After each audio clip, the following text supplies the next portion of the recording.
Good morning guys! Magluto tayo ngayon ng homemade pancakes. Filipino style lang siya guys. So mag-umpisa tayo guys sa pag-combine ng flour, baking powder, salt, vanilla sugar, at sugar. Siyempre, pwede kayong mag-add ng sugar. Dahil wala akong food color na egg yellow, hindi ko na siya nilagyan. Haluin lang natin siya guys. At mag-add tayo ng isang itlog, melted butter, or pwede kayong gumamit ng oil or cooking oil, at gatas, or pwede kayong gumamit ng tubig. I-mix lang natin ng mabuti hanggang maging smooth. Kapag smooth na siya, set aside muna natin siya guys, okay?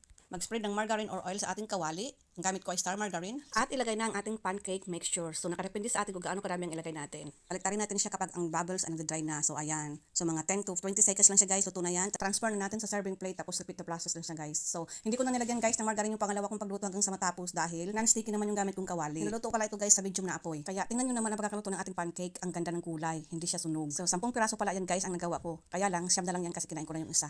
So ayan. Nag-spread na ako ng margarine at ilagyan ko na ng sugar kasi Filipino style tayo guys eh. So ayan. Roll ko na siya. Tapos ayan. Serve. That's it guys.